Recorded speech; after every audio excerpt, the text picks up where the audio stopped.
Assalamualaikum warahmatullahi wabarakatuh.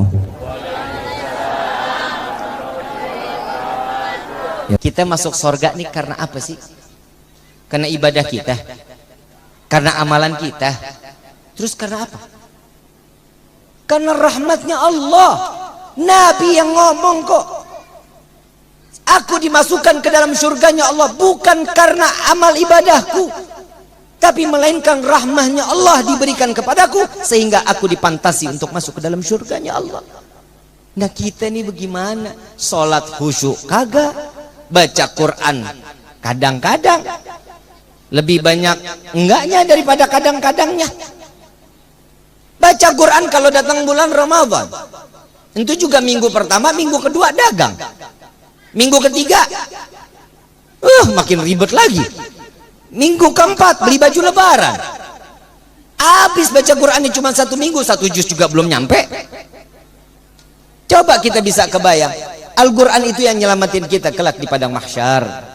Umur kita manfaat itu karena Al-Quran. Apa kata Nabi SAW? Jika pembacaan Al-Quran kalian khatam jauh lebih besar daripada umur kalian, maka sisa yang kita baca, seandainya kita umur 37 tahun, kita baca Qurannya 40 kali khatam, 3 tahun itu yang akan melebarkan daripada siratal mustaqim. Sirat itu akan melebar. Kenapa? Karena tiga kali khatam yang telah kita lakukan. 1 kali khatam banyak. Nah ini yang harus dijalani. Selain daripada nih, kadang sholat kita nih hati-hati. Kalau kita sholat cuman wajibnya doang nggak bakal diterima, nggak akan. Tapi alhamdulillah dalam sholat wajib kita ada sunnahnya, ada sunnah. Makanya sunnah itu pasti akan diterima oleh Allah. Coba kita kebayang, setiap hari kita ngejalanin sunnah nggak?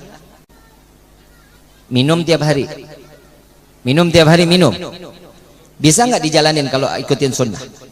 Minum bismillahirrahmanirrahim 1 teguk alhamdulillah, bismillahirrahmanirrahim 1 teguk alhamdulillah, bismillahirrahmanirrahim 1 teguk alhamdulillah. Itu sunnah Nabi Muhammad SAW. 3 kali membaca bismillah, 3 kali membaca alhamdulillah, 3 kali tegukan. Apa kata Nabi? Barang siapa yang meminum seperti apa yang aku lakukan, maka air ini akan menjaga dari ujung rambut sampai ujung kaki untuk ke arah kemaksiatan dijaga oleh Allah. Allahumma shalli ala sayyidina. Coba bisa kebayang kita cuman ngejalanin yang sunnahnya doang. Saya satu lagi, tiap hari kita makan, tiap hari makan pakai tangan, pakai sendok, apa pakai sekop? Pakai tangan ya. Saat kita makan pakai tangan, sebelumnya kita cuci tangan, betul? Itu sunnah. Saat kita makan bismillahirrahmanirrahim, Allahumma inni a'udzubika minal khubuthi wal khaba'is. Kamar mandi dong. Saat kita makan, Allahumma barik lana fima razaqtana wa qina, pahala Allah berikan. Makan kita dikunyah 33 kali. Sunnah atau enggak? Sunnah.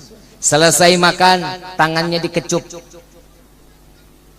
ya, itu cuci tangannya di piring.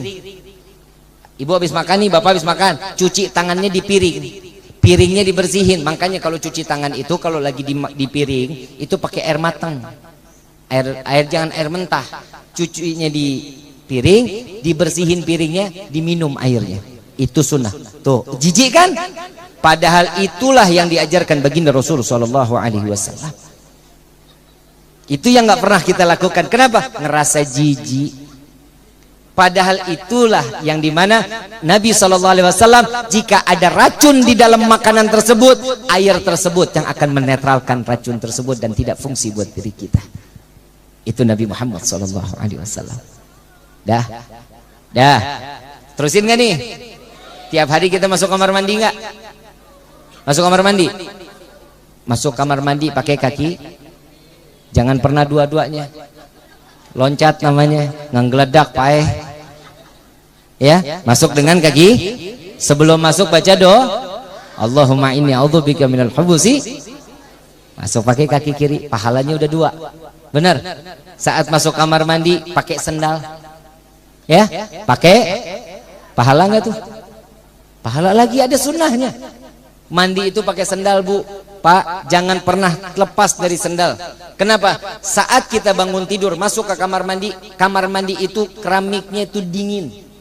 Saat dingin masuk ke pori-pori kaki, itu yang akan menyebabkan stroke, darah tinggi. Nabi ini dokter, profesor. Kita nih ulama, yang kita dikata ulama, kita cuma sekedar menyampaikan. Selebihnya terserah. Masukin kaki ke sendal, selesai itu mandi. Ya, saat sebelum mandi itu kan kita pipis dulu, buang air besar dulu kan begitu. Jongkok. Benar? Sunnah. Buang air besar, jongkok. Jangan pernah celentang, jangan pernah tengkurap, susah. Jongkok. Pahala nggak tuh? Selesai. Istinja pakai tangan kiri. Ya, kita bilasnya dengan tangan pahala lagi. Selesai. Mandi wajib beda, mandi biasa beda. Mandi wajib yang pertama nih, kita ngajarin dulu mandi wajibnya. Ambil gayung, basuh dulu sebelah kanan 3 kali, sebelah kiri 3 kali. Ini selesai itu dari mulai kepala pelan-pelan ditaruh. Ya, 3 kali. Selesai itu ambil wudhu. Ya, ambil wudhu, habis itu baru kita mandi. Itu sunnahnya sholat yang namanya mandi wajib. Kalau ini sudah diajarkan, repot banget dah, orang habis junub mah pengen mandi aja buru-buru. Kalau mau ngikutin sunnah. Kalau nggak mau ikutin nggak apa-apa. Kalau mau mandi biasa nggak apa-apa. Basuh dari kaki dulu, terus sampai ke mata, sampai ke tulang kering, terus sampai ke lutut, basahin lagi sampai pinggul, basahin lagi sampai dadanya, basahin lagi baru sampai kepalanya. Kalau langsung kita mandi dari kepala sampai ke bawah, tuh hati-hati, ngendepnya angin, itulah yang disebut ahmar. Angin ahmar ini, angin merah ini, inilah yang dapat menjadikan kita gila. Ya, kalau sudah menyumbat syaraf, itu akan menjadi gila. Badan pada nggak enak, masuk angin nggak hilang-hilang. Ya, ibu kalau nggak percaya, bapak nggak percaya, coba besok bangun pagi, bapak mau mandi, bapak ambil plastik putih. Ya, bapak ambil plastik putih, bapak sangkutin di kepala, dikelembungin. Paham ya? Ini saya praktekin, soalnya saya di Hadramut juga saya praktekin. Ambil plastik putih, taruh di kepala, dikaitin di kuping. Kresek kan ada tuh ya. Nah, ininya dipakein karet, Pak, tapi jangan kencang-kencang, pakein karet sininya. Nah, bapak mandi tuh dari bawah, udah pengen kepala, bapak buka plastiknya, pasti ngembun. Pasti ngembun. Kenapa? Karena hawa yang ada di jasad kita ini keluarnya dari ubun-ubun kita. Makanya Nabi Muhammad SAW mengatakan saat orang dicabut rohnya, yang ditarik pertama kali itu dari ubun-ubun. Kenapa? Tempat keluarnya ruh dari jasad kita. Ya Pak Ibu ya, ini saya udah ngajarin nih ya sunnahnya ya. Masih banyak sunnah-sunnah yang lain. Kita tiap hari pakai sendal nggak? Ada pernah nggak hidup yang nyeker aja nyeker? Nyeker aja sunnah. Nyeker itu sunnah. Saat kita nggak pakai sendal keluar dari rumah, ya Allah, saya niat dengan tidak memakai sendal ini karena mengikuti sunnah Rasul Shallallahu Alaihi Wasallam. Pahala dapat. Pakai sendal kaki kanan dulu, masuk sendal kaki kan, buka sendal kaki kiri. Kalau mau masuk masjid gimana, Bib? Buka dulu kaki kiri, injak sendalnya, kanannya dibuka, kanannya langsung masuk ke dalam masjid. Itu cara kita masuk masjid. Kalau masuk ke dalam rumah, buka kirinya, kanannya buka, kanannya baru masuk ke dalam rumah. Ini sunnah-sunnah yang diajarkan oleh Nabi Muhammad SAW.